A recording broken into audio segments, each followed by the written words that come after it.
unlimited drama series. The text message that destroyed my marriage arrived at 2:47 a.m. on a Tuesday, glowing like a neon sign in the darkness of our bedroom. Can't wait to feel you inside me again, baby. Troy makes me so wet thinking about Vegas. I stared at my wife Emily's phone, which she'd left charging on my nightstand by mistake. The message was meant for someone named Derek, but the content made my blood freeze. 22 years of marriage, 2 daughters, a mortgage we'd nearly paid off, and apparently none of it meant shit to the woman sleeping peacefully beside me. My name is Kyle Masters, and I'm a 41-year-old IT security manager for a mid-sized Dallas firm. I fix problems for a living: network breaches, data corruption, system failures.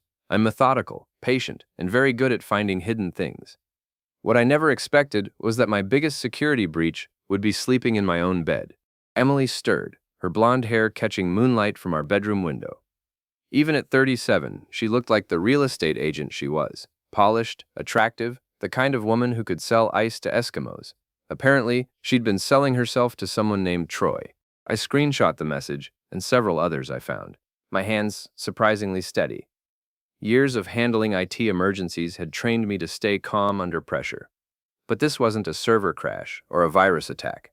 This was my life imploding in real time. Kyle? Emily's voice was sleepy, confused. What are you doing with my phone? I turned to look at her, this stranger I'd shared a bed with for over 2 decades. Wrong number, I said quietly, placing the phone back on the nightstand. Someone texted about Vegas. She sat up quickly, suddenly very awake.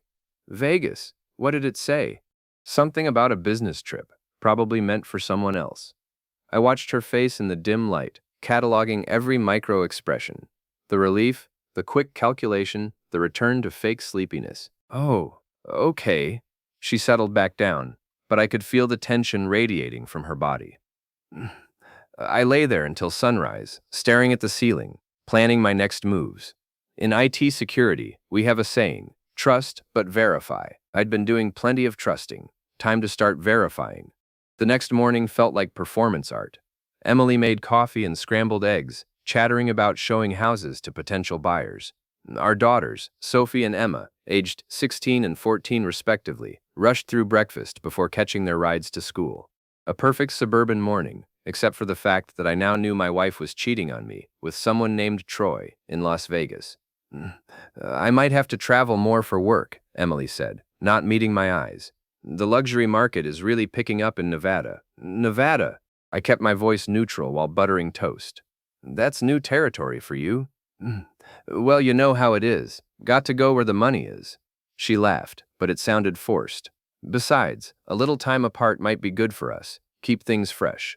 After she left for work, I called in sick and got to work on my real job for the day: forensic analysis of my marriage. Emily wasn't particularly tech-savvy, which worked in my favor. She used the same password for everything: Sophie 2007, the year our oldest was born.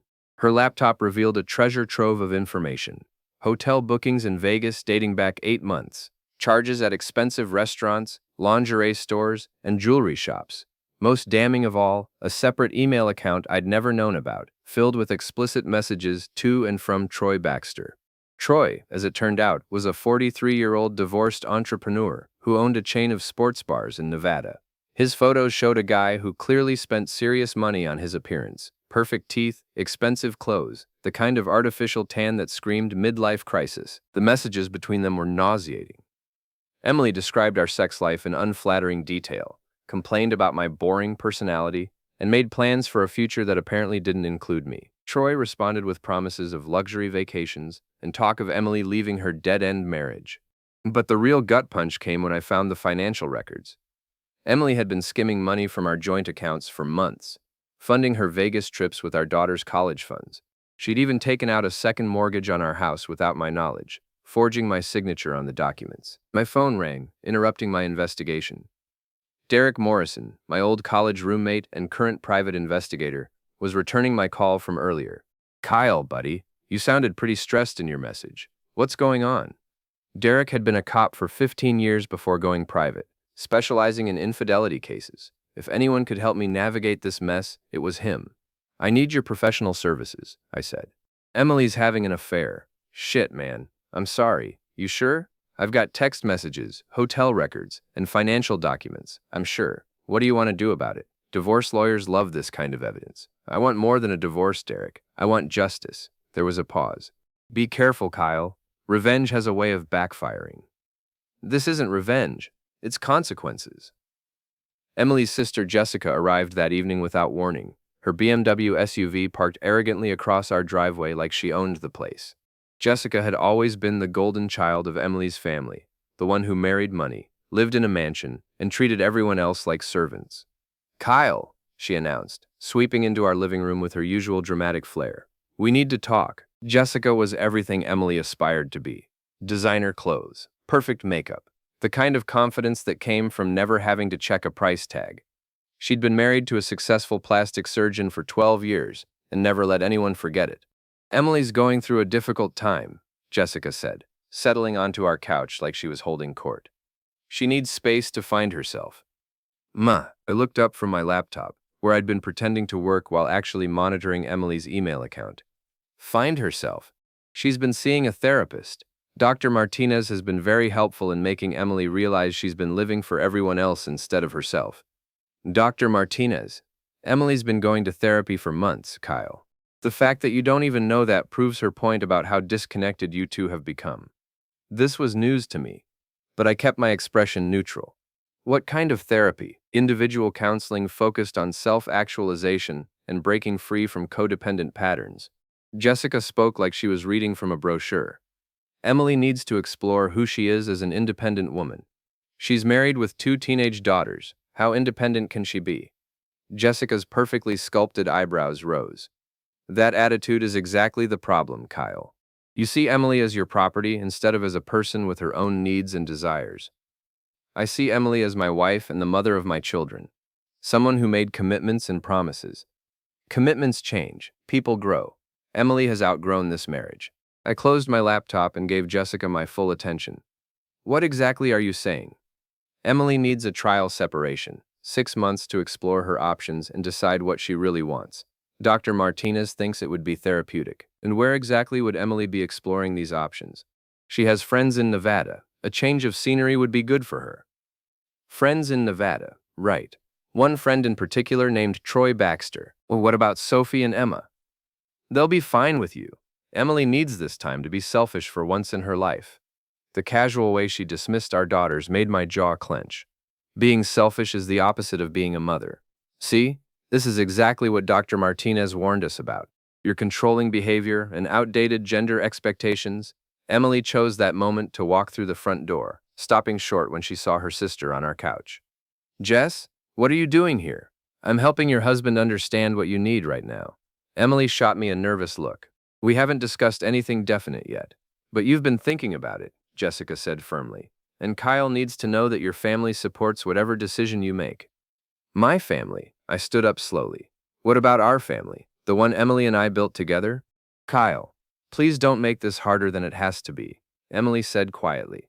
Make what harder? You haven't actually asked me for anything yet. The 2 sisters exchanged a look that spoke volumes. This conversation had been planned, rehearsed even. I want a 6-month separation, Emily said finally. Starting next week, to go to Nevada. Yes, to be with Troy. Emily's face went white. Jessica looked confused.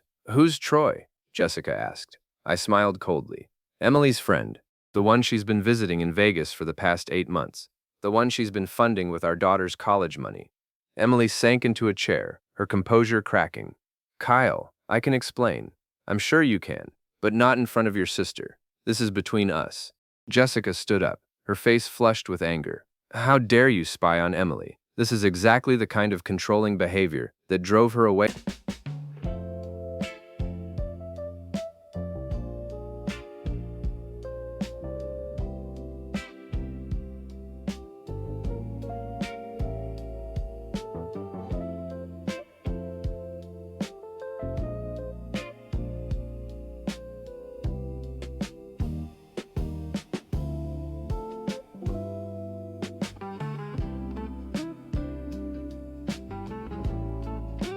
In the first place. Drove her away. She's been lying and stealing from our family while pretending everything was fine. She's exploring her options. She's committing adultery and fraud. Kyle, stop, Emily whispered. But I was done stopping, done being the understanding husband while my wife destroyed our family. Jessica, I think you should leave. I'm not going anywhere until we resolve this. There's nothing to resolve. Emily made her choices. Now she gets to live with the consequences. What's that supposed to mean? I looked directly at Emily. It means the trial separation starts tonight, but not the way you planned. Word travels fast in suburban neighborhoods, especially when it involves scandal. By the weekend, our closest friends had chosen sides, and I discovered exactly how shallow 20 years of friendship could be. It started with Tom and Jennifer Walsh canceling our traditional Saturday dinner plans. Tom had been my best man. Jennifer was Emily's college roommate. We'd been getting together monthly for over a decade. We think it's best if we stay neutral, Jennifer explained over the phone. Until you and Emily work things out. Work what out? She's been cheating on me. That's Emily's side of the story to tell. There aren't two sides to adultery, Jen. Marriage is complicated, Kyle. Maybe if you'd paid more attention to Emily's needs, this wouldn't have happened. I hung up on her. The Hendersons were next. Mark and I had coached our kids' soccer teams together. Lisa and Emily had been workout partners at the gym. They invited Emily to their annual barbecue, and specifically asked her not to bring me. We're not taking sides, Mark explained when I confronted him. But Emily seems like she's going through a really tough time right now. She's going through a tough time? She destroyed our marriage. Look, man, I don't know all the details, but Emily says you've been emotionally distant for years. Maybe this is a wake-up call. A wake-up call. She's been stealing money and sleeping with another man. That's pretty harsh language, Kyle. Emily's not a thief. I showed him the bank records on my phone. The forged signatures, the drained college funds, the secret credit cards. Mark barely glanced at them. There's probably an explanation.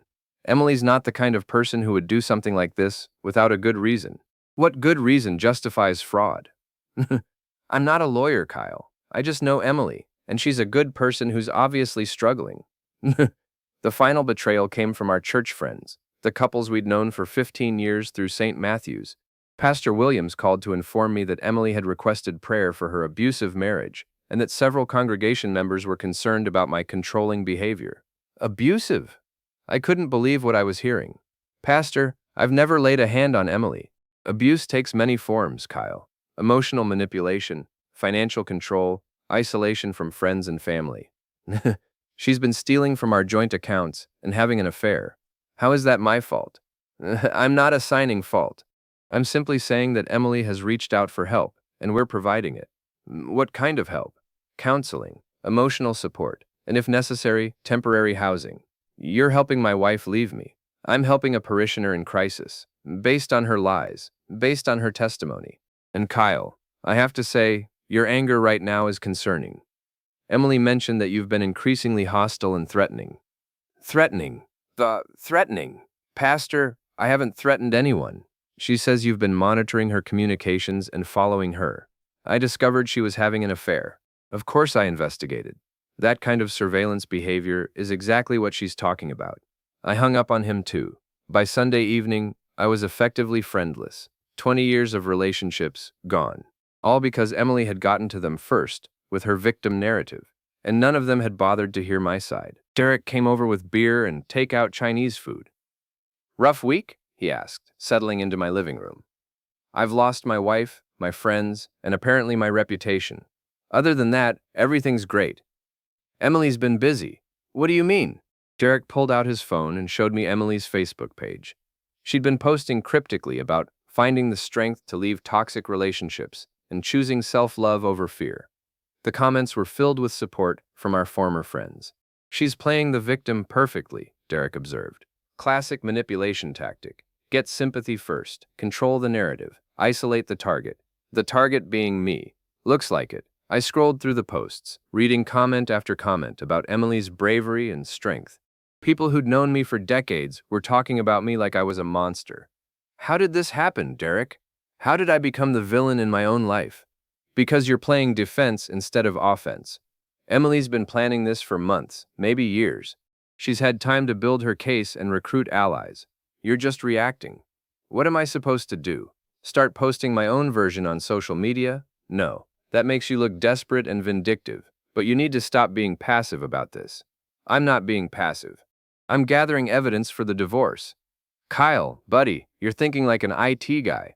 This isn't a technical problem you can solve with documentation and logic. This is war. I don't want war. I want justice. Same thing in this case. Derek was right. I'd been approaching this like a system administrator trying to fix a network problem. But Emily wasn't a corrupted file or a security breach. She was a person who decided to destroy our family, and she was better at playing dirty than I was. Time to learn some new skills. The heated confrontation I'd been dreading came the following Tuesday at Sophie's school soccer game. Emily showed up with Jessica and two of our former friends, Lisa Henderson and Jennifer Walsh. They sat on the opposite side of the bleachers from me, making their allegiances crystal clear. I'd been looking forward to watching Sophie play. She was team captain this year, and soccer was one of the few normal things left in our imploding family life. But when I saw Emily's support crew glaring at me across Your ex, the one you said you blocked, 300 messages this month. He contacted me from Watch more on Grammarly.com. the field, I knew this wasn't going to be the peaceful evening I'd hoped for. The confrontation started during halftime when I went to the concession stand for coffee.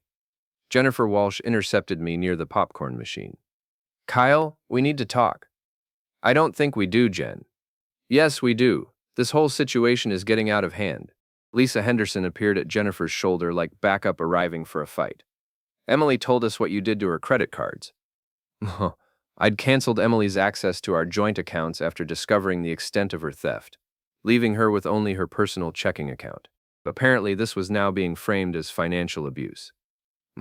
I protected our family's assets from further theft, I said calmly. Theft? Jennifer's voice rose. She's your wife, not your employee.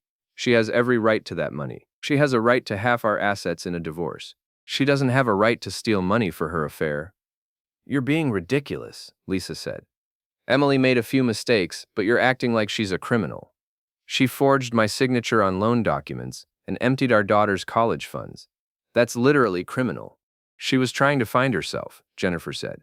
Sometimes people make poor choices when they're desperate. Desperate for what? A luxury vacation with her boyfriend? Desperate to escape a controlling marriage. The accusation hit me like a slap. Controlling? I've supported Emily's career, taken care of our kids when she traveled, and never questioned her spending until I discovered she was stealing from us. You monitored her communications, Lisa said accusingly. That's stalking behavior. I discovered she was having an affair. Any husband would investigate. Any controlling husband would violate his wife's privacy instead of trying to understand why she felt the need to look elsewhere for affection.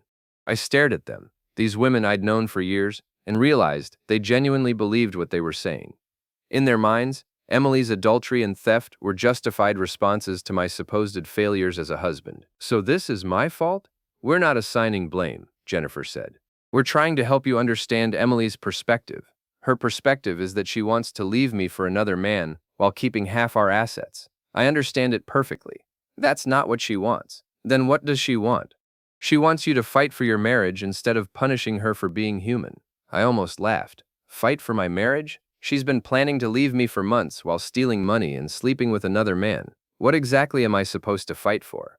The woman you fell in love with, Lisa said. She's still in there, Kyle. But your anger and controlling behavior are pushing her further away. My controlling behavior? The financial restrictions? The surveillance? The threats? What threats? I've never threatened Emily. She says you told her there would be consequences for her actions. Legal consequences. Divorce consequences. Not physical threats. That's not how she interpreted it. Emily chose that moment to approach our group, looking nervous but determined. Kyle, can we talk privately? Jennifer and Lisa flanked her like bodyguards. We'll stay right here, Jennifer said. This is between me and my husband. We're not leaving you alone with him, Lisa said firmly. Alone with me? I looked around the crowded school parking lot. We're at our daughter's soccer game, surrounded by 50 other parents. Emily feels unsafe around you right now, Jennifer explained. Unsafe? I've never hurt Emily in my life. Emotional abuse is still abuse, Lisa said. That's when I lost my temper. Emotional abuse. You want to talk about emotional abuse? How about lying to your husband for 8 months? How about stealing your children's college money to fund an affair? How about turning our friends against me with false accusations? How about destroying our family because you're bored and selfish? My voice had risen, and other parents were starting to stare. Emily began to cry, which only made me angrier. "Don't you dare cry," I said. "You don't get to be the victim here. You made these choices. You destroyed our marriage. You stole from our children. Own it." "Kyle, please," Emily whispered. "You're scaring me." "I'm scaring you. You've been lying to me for months, and I'm the scary one?" "This is exactly what we're talking about," Jennifer said loudly. "This aggressive behavior, this anger. I have every right to be angry. My wife is a liar and a thief." "Kyle, stop," Emily sobbed. "Please, you're making a scene." I looked around and realized she was right. Half the soccer parents were watching our drama unfold, their faces a mixture of curiosity and disapproval. Sophie was on the field, warming up for the second half, but she kept glancing over at us with obvious distress. "You're right," I said quietly. "I am making a scene. Just like you've been making a scene of our entire marriage for the past 8 months." I walked away, leaving Emily with her support team and their satisfied expressions. They'd gotten exactly what they wanted, a public display of my anger that would support their narrative about my abusive behavior. As I drove home alone, I realized Derek had been right about one thing. This was war, and I was losing badly. 3 weeks later, I was ready to launch my counterattack. Derek had been busy gathering intelligence while I planned my strategy. Unlike Emily, I wasn't interested in playing the victim or winning sympathy. I wanted justice, and I wanted it to be public. The opportunity came at the annual St. Matthew's Church fundraising dinner, an event Emily and I had helped organize for the past 5 years. She'd volunteered to coordinate the silent auction, which gave her access to the evening's program and microphone. Emily arrived looking stunning, in a new dress that probably cost more than our monthly grocery budget. She was accompanied by Jessica and Dr. Martinez, her therapist, whom she introduced as her life coach. Troy Baxter was notably absent, but Derek had confirmed he was flying in the next morning for a long weekend with Emily. I'd purchased a table for 8 and invited Derek, my lawyer, my accountant, and 4 other professionals who could serve as witnesses to what I was about to do. Emily looked surprised to see me there, but Pastor Williams had assured her I wouldn't cause any trouble. He was wrong. The silent auction was in full swing when I approached the microphone during the dessert course. Pastor Williams tried to wave me away, but I was already speaking. Good evening, everyone. I'm Kyle Masters, and I wanted to take a moment to thank you all for supporting St. Matthew's tonight. Polite applause. Emily looked confused, but not yet alarmed. Many of you know that my wife Emily and I are going through some marital difficulties. Emily has been very open about seeking your prayers and support during this challenging time. Mialsan Murzing. Pastor Williams was making cutting motions across his throat, but I ignored him. What Emily hasn't shared is the full story of those difficulties. Tonight, I'd like to provide some additional context. I nodded to Derek, who began distributing folders to each table. The folders contained copies of Emily's hotel receipts, credit card statements, text messages with Troy, and the forged loan documents.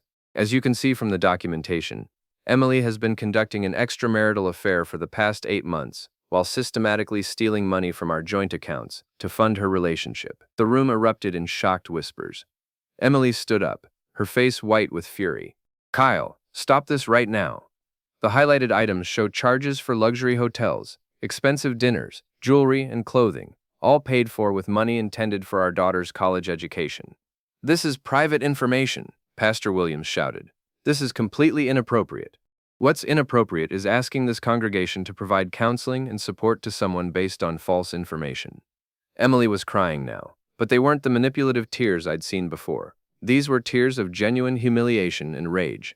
The text messages on page 3 show Emily's own words describing her relationship with Troy Baxter, a Nevada businessman she's been visiting regularly. The financial documents on page 5 show forged signatures and unauthorized loans. Jessica stood up and tried to grab the microphone from me, but Derek blocked her path. Emily has portrayed herself as the victim of an abusive marriage, but the evidence shows a pattern of deception, theft, and adultery. I wanted you to have the complete picture before you continue supporting her narrative. The room was in chaos now. Some people were studying the documents intently, others were shouting at me to stop, and Emily was sobbing at her table while Dr. Martinez tried to comfort her. "Kyle Masters, this is unconscionable." Pastor Williams grabbed for the microphone. "This is a house of God. Then maybe we should be telling the truth in it." I stepped away from the microphone and walked calmly to my table. Derek and my other guests were ready to leave, having served their purpose as witnesses to Emily's public humiliation. As we headed for the exit, I heard Emily screaming behind us.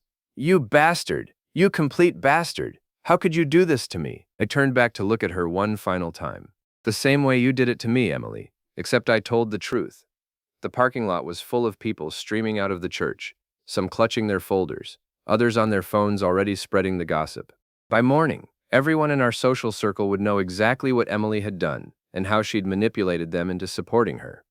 Derek clapped me on the shoulder as we reached our cars. "That was brutal, man. How do you feel?" I thought about it for a moment. Like I finally fought back. Emily's going to be furious. Good. She should be furious. She should be humiliated. She should feel exactly how she made me feel. What's next? Now we wait and see what she does. But Derek, I want you to keep watching her. This isn't over. He was right. Emily's revenge would come swift and vicious. But for the first time in months, I felt like I was in control of my own story. The war was far from over, but I'd finally won a battle. Emily's retaliation came faster than I expected. By Wednesday morning, I was sitting in HR at my company, facing accusations of workplace harassment and inappropriate use of company resources. "Kyle, we've received some serious allegations about your recent behavior," said Margaret Chen, our HR director. "A complaint was filed, claiming you've been using company computers in time to stalk your estranged wife." I kept my expression neutral. "Who filed the complaint?" "The identity of the complainant is confidential, but they provided specific details about your activities, including screenshots of surveillance software and evidence that you've been accessing personal accounts during work hours." Emily had done her homework. She'd somehow gotten access to my work computer remotely, probably through Troy, who apparently had more tech skills than I'd given him credit for. They'd documented every search I'd done, every account I'd accessed, every moment I'd spent investigating her affair. "I discovered my wife was committing adultery and fraud," I said calmly. "I investigated to protect my family's assets." "That may be, but you used company resources to conduct personal surveillance. That's a violation of our acceptable use policy." "Margaret, I've worked here for 12 years. I've never had a single disciplinary action." "I understand, and that's why we're starting with a formal warning rather than immediate termination. But Kyle, you need to understand how serious this is. The complainant also provided evidence that you've been accessing financial records and personal communications without consent." She slid a folder across the desk. Inside were screenshots of Emily's email account, her credit card statements, and her text messages with Troy. All accessed from my work computer. All time-stamped during business hours. "This looks like stalking behavior, Kyle. Obsessive monitoring of an estranged spouse's activities. It looks like due diligence to prevent further financial fraud. That's not your decision to make. If you suspected criminal activity, you should have contacted the police. I contacted my lawyer and a private investigator. Using company resources to gather evidence for a personal legal matter is still a policy violation." I realized Emily had played this perfectly. She'd made me look like the unstable, obsessive husband while positioning herself as the victim of harassment. Even worse, she'd gotten me in trouble at work, threatening my ability to support our daughters. "What happens now?" "You're suspended without pay pending a full investigation. It will be conducting a forensic analysis of your computer usage, and we'll need you to surrender your laptop and phone." "Margaret, I need this job. I have 2 daughters to support." "You should have thought of that before using company property to stalk your wife." By Thursday, I was unemployed. The forensic analysis had revealed the full extent of my surveillance activities, and the company decided I was a liability. 22 years of exemplary service, gone because I'd been stupid enough to investigate my wife's affair using work computers. Derek found me at home Friday afternoon, drinking beer and staring at termination paperwork. "Heard about the job," he said, settling into my living room chair. "I'm sorry, man." "She's good at this," I admitted. "Better than I thought." "Emily always was smart. Remember how she talked her way out of that speeding ticket at your wedding reception? This is different. This is calculated. What's your financial situation?" "Bad. Without my salary, I can't make the mortgage payments." Emily's already filed for temporary spousal support, claiming I cut off her access to marital funds. Her lawyer is arguing that my job loss proves I'm unstable and vindictive. What about the evidence of her affair and theft? Her lawyer says it was obtained illegally through electronic surveillance. They're trying to get it thrown out. Derek leaned forward. Kyle, I need to tell you something. Emily's not just playing defense anymore. She's building a case against you. What kind of case? I've been watching her like you asked. She's been meeting with lawyers, but not just divorce lawyers. She met with a criminal attorney yesterday. My blood went cold. Criminal? She's claiming you've been threatening her, stalking her, and engaging in identity theft by accessing her accounts. That's ridiculous. I never threatened her. Can you prove that? Any witnesses to your conversations? I thought back to our confrontations, especially the scene at Sophie's soccer game. Emily had been smart to surround herself with witnesses who could testify to my aggressive behavior. She's setting me up. Looks like it. Kyle, you need to be very careful here. If she can get a restraining order or criminal charges filed, you could lose custody of the girls. The girls. In all my focus on revenge and justice, I'd almost forgotten what really mattered. Sophie and Emma were watching their parents destroy each other, and they were the ones who would pay the price. What do I do? Stop playing her game. Stop reacting to her moves. You need to get ahead of this. How? Derek smiled grimly. By being smarter than she is. Emily's been planning this for months, but she's made mistakes. Big ones. We just need to find them. What kind of mistakes? The kind that happen when someone gets too confident. Emily thinks she's won, Kyle. That's when people get sloppy. He was right. Emily had been so focused on destroying me that she'd forgotten to protect herself. And I was very good at finding vulnerabilities in complex systems. Time to remind her who she was dealing with.